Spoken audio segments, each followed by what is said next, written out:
Welcome to your podcast, Beyond Capable. This is your host, Eric Trinidad.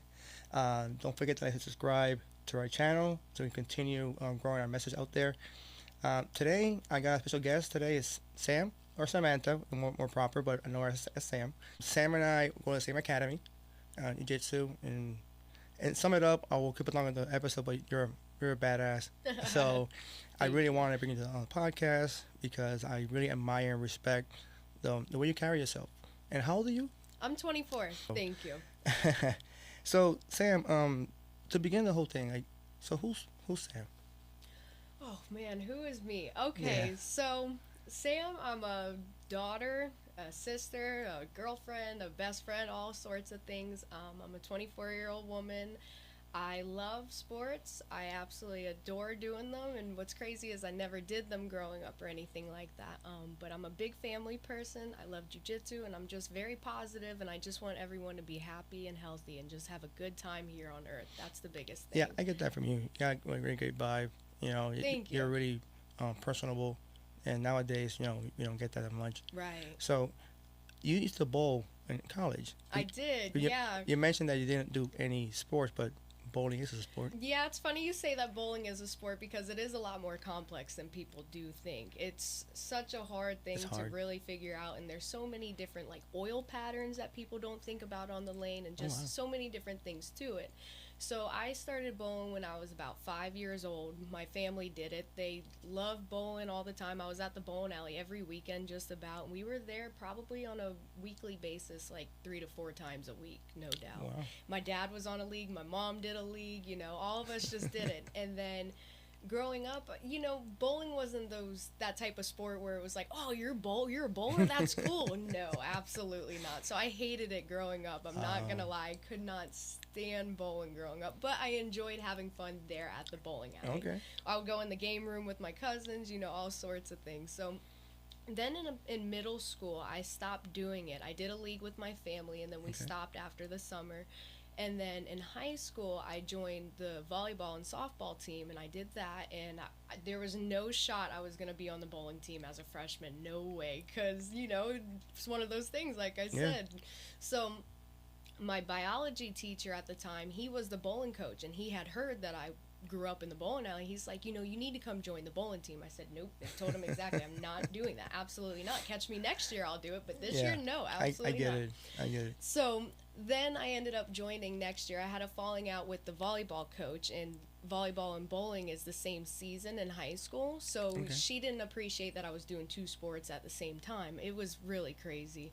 Okay. So I ended up just focusing more on bowling, and then that year we placed second at states. We won districts, and then that year later we ended up getting a really awesome professional bowling coach. His name is Don Silva, great guy, and he ended up getting me to a point where we went the next year to states. My average went up higher. I don't know if you're not familiar with an average, but a little bit. It's your score in bowling, what you bowl on a consistent basis. So what was your average? It was 200 after I started working with him. It went from 167 to 200 just within a couple of months of working with him. Yeah, thank you. So then we ended up, after that, we went to districts again, and I was bowling at the bowling alley all the time. We practiced constantly, and my dad he was even able to take off time off of work to do it with me. That's serious. It was that serious. It was a whole thing. I would bowl like 3 times a day almost. I go in the morning, go to school, then come out of school, bowl with my team, and then later even bowl that night or something, just things like that. So how was your arm? Oh man, it's honestly, it's not so much the arm, it was the legs, because you're constantly, bowling's more of your legs and it is your arm at the same time, but if your footwork's bad, forget about it. That makes sense. Yeah, because the whole thing with the footwork is if you don't make the proper steps, when you go to swing the ball, you can either pull the ball to where it goes diagonal in the lane or it goes in the gutter. There's just so many different things to it. Oh, interesting. Yeah. Then after I was with the professional coach that I had, Don, I was bowling on a summer league with the bowling coach of Bethune-Cookman here in Daytona. And we couldn't really talk at all because it's against the rules if coaches talk to students that aren't seniors. They can't talk to underclassmates or anything like that. It's against the NCAA rules. Oh, wow. So we didn't really talk or anything. He talked to my dad, but not me as much. So We ended up that summer, we went to Ohio for a expo. It was a bowling expo where it was the whole weekend. You did a tournament, you met with a lot of coaches for bowling, you had the opportunity to get scholarships, all cool. wow. It was a really cool thing.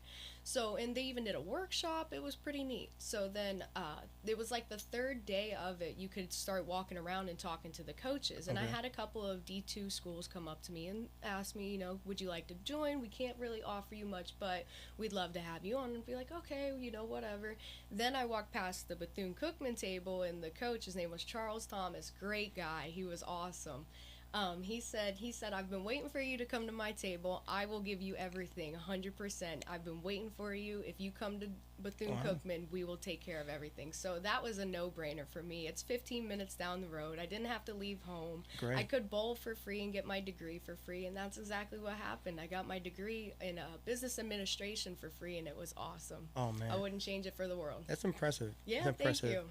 So what happened after college, that, because I know you don't do bowling anymore at that Right. level. So what happened with that? So during the college experience, bowling kind of shut down for me a little bit in my sophomore year. The man that recruited me, they actually fired him from Cookman, and they hired a different lady who joined the team and everything, and she was in the team, but not really to the point to make us successful. We had a lot of walk-on people and just things that there wasn't a lot of focus on the bowling team, so it wasn't taken as serious as it should have been. But I had a great time, like I said. And then my sophomore year, I think that's when COVID happened. Yes, COVID was 2020, and that was my second year of college. And when that happened, we kind of just stopped bowling for a little bit. It was March was our last bowling tournament. We did great. We never won a tournament because, like I said, we weren't at that level as the other female teams and whatnot. Okay. And then after that happened, they just got rid of the bowling team. They didn't say anything to any of us athletes. They didn't mention it to us. They just literally just got rid of it off the website, and that's how I found out. No one ever said a word to us. So I got my last year of college as a student, not a student athlete. Okay. So, but that's kind of, I started jiu-jitsu after COVID had hit because I had a dream I got kidnapped. So I was like, okay, there's only so much pepper spray you can do. I might want to do that. So I did, and then I fell in love with jiu-jitsu, and I knew there was a change going on with bowling. It wasn't going to be something that was long-term anymore. But it's funny you say that because, as you know, we go to academy, and our professor is his colleague. So it's important when you have a good coach. It enhance your passion for the sport. 100%. And in the bowling situation, the coach wasn't really in it. Right. So that transferred out to the athletes. And, Right. The segue, like now, you're doing jiu-jitsu, and the way a professor behaves, it makes us love more That's it, yeah. the game. Right, the art, sorry. exactly. 100%. It can completely change the passion for the student athlete. It did for a lot of us, a lot of us girls, when we realized how things were being treated and whatnot. It was kind of like, okay, I don't even want to be around this anymore at a certain point. So it completely changes. Regis is so passionate about all of his students and whatnot. It's truly amazing how much he dedicates himself to all of us. It really is. And every time you walk through those doors of that academy, your whole day is just so much better as soon as you walk through. Everyone's just lighthearted, having a good time, and just wants to enjoy jiu-jitsu on the mats and whatnot. So I try to give people that good sense of, hey, you're doing good, you're doing a great job, it's great that you're even here. I try to make people feel good on the mats as well, because it can be very nerve-wracking. My wife is also an athlete, so you mentioned how you went going from a girly girl to being an athlete, but you still can be a girly girl. Oh yeah. But it's difficult because if you want, you compete, so you have to train all the time, so you don't have time to do those things. But people out there, a lot of girls out there, or females, women, who are athletes, and sometimes they feel like people, I'm going to say, guys are assholes. Yeah. Guys are assholes. Going through that process of like, well, I can't wear much makeup anymore because I can't do my nails because I need to get short nails. How was that for you? So it was hard for me to accept at first. I'm not going to lie. It took me a hot minute to be like, okay, well, like you said, I compete a lot, and that when you're training for competition, you're training 24/7. You're sleeping properly, your food's different, you're training 3 to 4 times a day, you're just on the ball at that point. So there's like not much time for extra stuff at that point. So my schedule would be go to jiu-jitsu in the morning, first thing in the morning, come home, shower, clean up as much as you can. Your hair just gets, as a girl, your hair, forget about it. Hair days are crazy. You just let it do its thing at that point.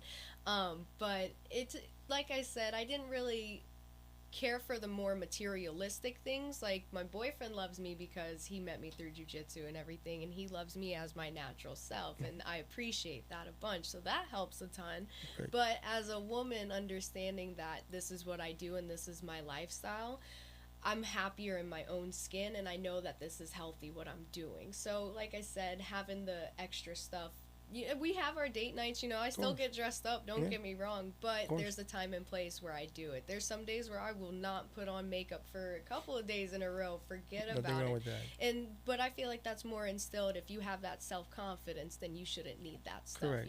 At the end of the day, it shouldn't matter how you look, it's about how you feel about yourself. Correct. And how you portray yourself. What made you start competing? I started competing, I was doing jiu-jitsu for about a month. And Regis, he came over to me one night and he said, "What's your weight?" And I said, "I don't know." So he grabbed me, we walked to the scale, and I weighed myself, and I was like 120. He's like, "Perfect, you can compete." And I said, "What?" I was like, "No way, I'm not joining. No way am I going to compete. I just started." He's like, "No, you need to compete, Samantha. You need to think about doing this." So I'm like, oh my gosh. So I was thinking about it that night. And at the time, my dad wasn't training because his meniscus was torn. So he was home healing and whatnot. And I came home and I said, "Dad, Regis said I should compete." And he's like, "No way, get out of here." I'm like, "No, I'm telling you." He said there's a tournament December, when was it? It was December 17th, I think it was. And he's like, "No, that's too soon. You can't." And I was like, "No, I'm telling you, I got like a whole month and a half." I pulled my calendar out and everything. And then right then and there, I decided to do it. We started training for it. My dad, he's a tremendous help when it comes to competing because he loves to do it himself. So immediately we just went into full-blown, we're gonna do this mode. And the first tournament I did was an IBJJF Orlando Open, and I won my first 2 matches and I lost in the finals, and it was a blast. So you got silver? Yeah, I got silver. I had so much fun. I got addicted to it, I'm not gonna lie, just completely addicted to it after that feeling is so much fun. So for people out there, understand that she got silver as a white belt, correct? Right. So that's impressive. Thank you. It's impressive because I remember my first match, I forgot everything. I honestly, my first match, I blacked out. Once we shook hands and started going, I cannot tell you what happened unless I saw the footage. I wouldn't believe it. Similar happened to me. I went there, like, "What's Jiu-Jitsu again?" Right. I forgot everything. I've seen you compete several times. Sometimes when we compete in the same days and whatever. And I love the fact that you're off the mat, you're just happy-go-lucky Sam, and once you step on the mat, that's totally different, and I respect that. That's something I do, and people out there that you mess people up, and it's for me. And don't think this the wrong way, because you're small, right? Okay, and the fact that seeing that kind of energy and being that vicious, for lack of better words, for me is like super impressive. So what's going through your mind? Because you currently are a purple belt. Mm-hmm. So you mentioned about white belt. You don't know much of anything. Right. So once you run into the competing more, I'm assuming your confidence got better and better. Yeah, I got more familiar with the environment, with the whole competition, because when you walk into the arena, you have all the lights shining on you. People are getting ready over there. You see people sparring already, stuff going on, people shouting and everything. Yeah. So it is like, whoa, so overwhelming. Where am I? I just got more comfortable with the idea of knowing that I'm more nervous because I don't know what's going to happen. Correct. I'm not nervous to weigh in. I'm not nervous to check into the match and everything. We just don't know. As soon as the referee says, "Come batch, go," you just don't know what's going to happen. I got more familiar with that idea of understanding, okay, that's all it is. I'm going to relax. It's not a big deal. You're just fighting. It's fun. It's jiu-jitsu at the end of the day. It's another day on the mat. So I just prepared myself that you're going to do this before. You have to check the gi, you have to weigh in. These are the steps you're going to take, and you're going to feel nervous right before. So it's okay. Just stay calm, and if you can stay calm and remain relaxed, that's good. I want to keep on working on that your mindset on the mats, because you're a totally different person. You're a totally different person. I can see it in your face. Like, you changed completely. And me being a combat vet, I understand that. Yeah. I understand that when it's your time to be a girlfriend, time to be a husband, or a sister, whatever. But when you're about to fight, it's a whole different mentality. It's completely different. And Yeah. I see it in you. And I see many fights, but I enjoy watching you fight, win or lose, because it's your mentality towards it. So, can you put more about that? About more of my mentality, Yeah. like just stepping on the mats, period, or competition. Whichever. Okay, so stepping on the mats, just period. Like I said, I love being on the mats. I just love jiu-jitsu wholeheartedly. I really do. And I know that if I don't protect myself at the end of the day, whoever I'm going with, because jiu-jitsu you're learning submissions, you're learning how to choke people, take them down, you're learning how to really defend yourself. So I know sometimes that if I let somebody just start attacking me and everything, they can really mess me up, because like you said, as a small female and everything, I don't just roll with people that are just like, oh, hey, I'll let you do this, I'll let you do that. No, I roll with people that really, really want to roll. That's the whole and whatnot. point. Exactly, yes. And I love that. I'm addicted to that feeling and whatnot.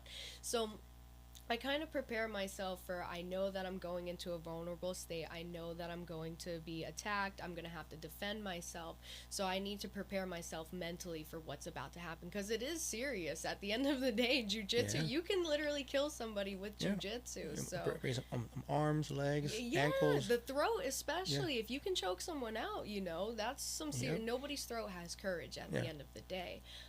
So I kind of get into a state of mind that I'm preparing myself for what's about to happen. I don't want to be the person that's getting choked out and whatnot. I would rather be the person choking somebody out. So I need to set up my game the way I need to and prepare myself for the attacks that are coming. So I think I've been noticing in you as a trend that you have a goal, you go all in. You did it with bowling, you did it with your weight loss, doing it with jiu-jitsu. Now, do you transfer that kind of mentality into your business? Yeah, honestly, right. Because you run two açaí places. Yes. So that's crazy.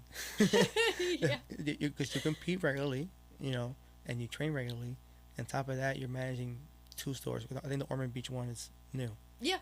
But it's still a lot of work. It is. So how do you do that? It's hard. Like, same thing with the whole transforming the makeup thing. It was a challenge to accept at first that, okay, I'm taking a lot on at once, but I know that this is the way I want my life to be, and I know that if I put in the hard work now and whatnot, I'll be okay later on in life, It's hard, like I said, when I train every day, I'm working all the time, managing businesses. My day does not stop until like 10:30 at night most of the time, and I have a family. I'm a big family person and whatnot, so when I cook at home, it's not just for me, it's for 5 other people as well, so that's a whole nother thing. And Billy can eat. Yes, Billy can eat 100%. So it was more, like I said, same thing. You just have to accept that this is how life is, and I try and get the best health that I can. That's why I try to focus on nutrition and feeling good inside and outside, because I know that takes away most of the problems. If my energy is good for the day, I can tackle on a lot more. But like I said, I'm addicted to the feeling of all of it. I love life being kind of fast paced and just having things going on, because once you stop moving, that's when things get bad. So So people listening out there, you do a lot. Yeah. You do a lot. And you do it well. Thank you. Because I haven't been to the Ormond one, but the one in Port Orange, I go there all the time, and the customer service is really good. Thank you. And the product is really good. Thank you. So, but for you to be able to do all that, it takes a lot of hustle. It does. So for people out there who are listening, what's going through your mindset? What's your mindset? Because just action is different. You can do it, and I got get it done. But what's going through your head at the time? I got 2 stores. I got a boyfriend. I gotta make sure that he knows I'm here. Right. I compete. I gotta train. Like, I'm running out of fingers at one point. Yeah. What are you doing? So My parents have done a really good job in raising us and everything, and they've instilled us to be pretty strong and to handle on a lot of challenges. So I give a lot of credit to my parents for that. I can see that. Because my dad, he let me know, he said, you just got to suck it up and keep moving with it, because life is going to throw challenges at you regardless, but you have to keep going. And I think the biggest thing for me too is the reason we opened up Kingdom Açaí is to give people a healthier option around here in the area and whatnot, because you can't find anything nowadays, especially here in America, that has healthy, actual, wholesome ingredients. You just can't find it. Yeah. So I have a really good, I guess the word would be excitement to keep going and keep moving, because I know we're doing a positive thing for people. We're helping people and changing their lives. You love what you do. I do. I love what I do. And meeting the people that I meet, it's so much fun. We meet new people constantly. We have regulars that come in that, just like you guys, for example, yeah. 100%. We love when you guys come in, and we know we're giving you a good product and we're doing a good thing. So it feels good. And the relationships that we've had just throughout it is That's amazing. So awesome. And how long have you been doing this? 2 years now. The one in Port Ormond has been open for how long? 2 years. Oh, wow. 2 years. And then the Ormond one is since July, so only a couple of months up there. But it's a blast. It really is. We love it. So now, let me ask you, so, yeah, everything is great. You're happy with your life. How do you manage when you have those moments when they're not too good? Because not everything is all nice. Right, yes. So what is your go-to, your process, what do you do when you have those moments that you, fuck? So you're 100% right. Those moments do happen. Those days, I'll have those days where I cannot stop crying for some reason. Just things are I feel like a lot is happening at once. However, I'm that type of person that I'm more of go with the flow. I'm not really the type to plan out things or anything. Like if something's going to happen, we're going to find out in the next 30 minutes and then we'll do that, So I try not to worry too much. I really try not to worry at all. I know that things are going to happen and you just have to accept that this is happening. Now let's find a solution to the problem and move on with it. That's the biggest thing for me, I would say. You always been that way, or you learn be that way due to I've learned it more so. I was always a happy kid growing up and everything. I've always wanted to joke around. I'm constantly joking around. There's really not many moments where I am serious. So I always like to laugh and smile, but I've learned as an adult, you can't stress over things, because things are out of your control in life and you can't control everything. And when you can't control, what's the sense in worrying about it and stressing yourself out? So basically not dwelling on things. Right, exactly. Yeah. So I mentioned before, you're a part of your environment. Having a good support system is really important. Yeah. Like, I know most of your family, and your mom's amazing, and your dad's a really strong, a good foundation for your family. Yeah, put it 100%. Yeah, I can see that in Bill. So that helps you a lot growing up. Right. So you can, for people out there who, let's say I was somebody who came to you for advice, right? And I have a similar lifestyle, but I'm having a hard time. What would you tell me? I would tell them, just relax. This is only temporary. Don't go based off of your feelings, because things do happen, especially with the support system. Your family is really close, and of course you're going to have those moments where you do clash, because we're a lot alike, all of us together. So when those moments happen, you just have to know, okay, we still love each other. This happens in life. Just relax and take a deep breath, walk away from the situation and think, okay, would life be better without them and then I don't have this support? Or should I just relax and just take a moment and realize I really do love my life, and just, it's not worth going based off a decision off of feelings like that. Yeah, when we say family, it can be anything. Nowadays people are adopted, right, or lose their parents. So it's always really important to have that support system, whoever it is. It can be your best friend, it can be your dog. Yeah. But it's always good to have that little voice in your next to you, like, hey, everything's gonna be okay. Right. Like living in the moment. Right, exactly. Living in the moment. People don't understand that sometimes. Right now, in this moment, nothing bad's happening. Nobody's picking on you. I'm not back in Iraq. So we can have a good time. And we dwell too much on the things that happen or might happen And I think that we have to live more in the moment to enjoy life. Right, You know. right. So, Sam, so now what are your goals? Let's say your 5-year goals. My goals, honestly, like I told you, I would say that's probably one of my biggest weaknesses as a Okay. person because I do go with the flow and I'm not really a planner, like I said. So my goals now, it's hard to say. I want to be very successful. I want to get married. I want to have kids one day, and I want to be set up to where everyone's happy. But my goals now, I would say they're hard to say, honestly, because I just don't plan things, and I enjoy living in the moment. So I kind of let things happen as they go. It's funny you say that because I would not get that from you. Really? No, because you're structured with your training. You make sure that you're training. You always make weight. Thank you. And you run two açaí places. Right. You can't be scatterbrained Right. to do that. Well, I would say that I try and do everything the best that I can as I'm going along as this journey in life and whatnot. I think that more the structure helps you.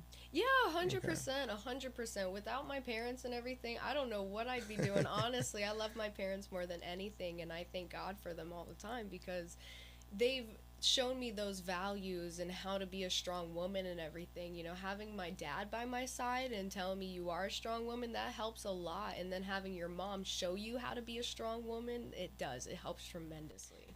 Something you just mentioned is really important. Nowadays, you see in social media and society, that term "strong woman" is really important. Yeah. And this is something I'm gonna say. My people not agree with me, but I don't give a fuck. Is I don't understand men who are intimidated by females just because they're females. Right. My mom's my hero. My mom I have both parents, but my mom made sure that to taught me good morals and values, how to treat a woman. I wasn't perfect. Right, right. However, but I had a good foundation. Right. I never understood how men misogyny. Let's put it that way. I don't understand that. Yeah. I don't get it because, for example, my wife is amazing. Like, and I'm not saying against my wife, but she does many things. She is. She's a strong woman too. And, yeah. And I love that. Right. I love that, the fact that I have a partner like that. I don't feel intimidated by that. Right. And nowadays, unfortunately, majority of men think that way. I agree with you, and I don't understand it either. In my personal opinion, I think it has to do with, like we talked before, about loving yourself and your own confidence. If you're not secure in yourself, why are you letting somebody else's way of life affect the way that you feel, I love my boyfriend because he's the same way. He's instilled his mom. He loves his mom to death, and she's instilled in him how to be a man and how to raise, himself to a certain degree and have manners and treat women and whatnot. And it makes a big difference. I don't understand it myself because I've never looked at a man and said, "Oh my God, you're too strong. I can't stand you." It doesn't make sense to me at all. I never understood what's the rationale between, okay, she's a female and I'm better than her just because. Right. And no, I never understood that. Never understood the logic behind it. I think it's probably why I am who I am today. I see it that way. But I wish that, but wish is nothing really. I wish that people will be that way. Right. Because there's a lot of females out there that's super, super intelligent that will do a lot of good in this world to give them a chance. 100%, I agree with you, and I think we live in a society nowadays where those type of people that are strong and creative and have their own ideas, they get bashed for it most of the time. There's people that don't want their opinions out and everything, and some men, like you said, are intimidated by women, and some women are intimidated by men. And like I said, if you're not secure in yourself, then you should probably stop focusing on that person and take a look in the mirror and think, why am I doing this? That's saying no, because I rolled with you before. Mm-hmm. So you never had experience of guys will undermine you because of the fact that you're smaller and you're a girl, or hey, you're good for a girl. Like, you never had that before happen to you? Had it a lot of times. Yeah, 100%. You do. You can feel the energy when you're rolling. I feel like when you do jiu-jitsu, you're in your rawest form, in my opinion. Mm-hmm. It's hard to show your true colors on the mats. Correct. To be honest. So you can feel the energy. I know when a guy is going to go super aggressive with me, and I can tell that either he's giving me a really good, reasonable roll, or he's just trying to kill me with his man strength. And, either way is okay. I don't care how you roll. If you want to come at me that way, then that's on you. That's not my problem. I'll just roll how I need to.